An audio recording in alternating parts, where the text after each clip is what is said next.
Sliding down a frictionless hemispherical ball, it passes the point A at t equals to 0. At this instant of time, the horizontal component of its velocity is v. A bead q of same mass as p is ejected from A at t equals to 0 along horizontal string AB. ये बोल रहा है ना कि ये A को आप horizontally इधर कांस्टेंट स्पीड से v स्पीड से आप जाने दिए। फिर जो P बीट था ना उसको एक रस्सी के हेल्प से ये ऐसे स्लाइड करते हुए ये आर्क के थ्रू जा रहा है B पे। तो कौन सा ऑप्शन किसको ज़्यादा समय लगेगा ऐसा आपको ढूंढना है। ठीक है, तो पहली बार देखने से तो लग रहा है कि इसको छोटा रास्ते पे जाना है तो जल्दी पहुंच जाएगा और ये लॉन्ग रास्ते से जा रहा है इसलिए ज़्यादा टाइम लगेगा, लेकिन ये सही नहीं है क्योंकि इसको इधर की तरफ तो आप मान लेते हैं 10 v को मैं 10 ले रहा हूँ समझने के लिए, 10 स्पीड आपने दे दिया तो ये कांस्टेंट स्पीड से चला।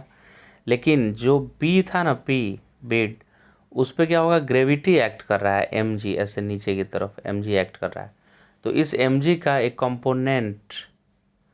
कंपोनेंट आ जाएगा mg का। हालांकि नॉर्मल रिएक्शन भी इस पर लगेगा, इधर नॉर्मल का भी कंपोनेंट आए, लेकिन नॉर्मल का कंपोनेंट टेंजेंट की तरफ आएगा ही नहीं, तो नॉर्मल कुछ टेंजेंशियल स्पीड को नहीं कर पाएगा।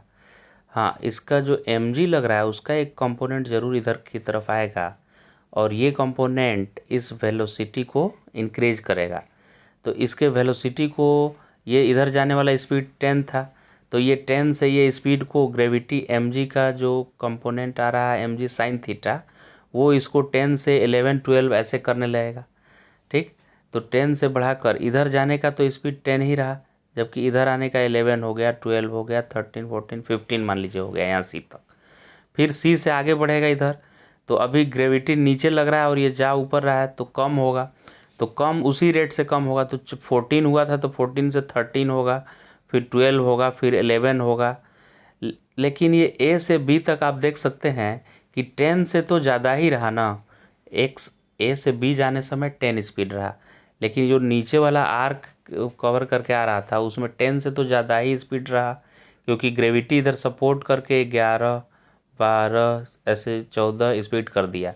और कम भी होने लगा तो 13 12 11 कम भी हो रहा है, लेकिन 10 से तो ज़्यादा ही है। तो इसीलिए इसकी स्पीड ज़्यादा इधर होगी, इस साइड में स्पीड ज़्यादा होगी। ठीक, इसके कंपैरिजन में।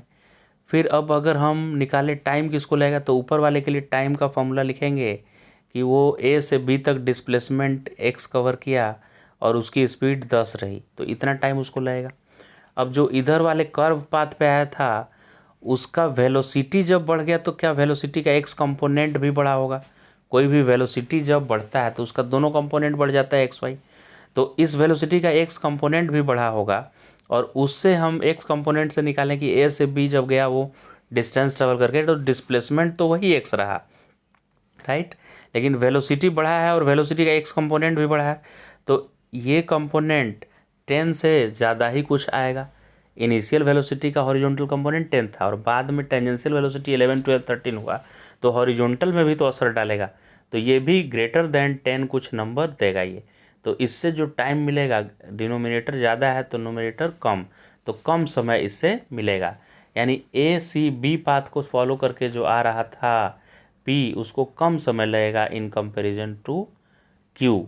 तो पी को कम समय फर्स्ट ऑप्शन में देखिए लग रहा है, तो फर्स्ट ऑप्शन करेक्ट हो गया इसका।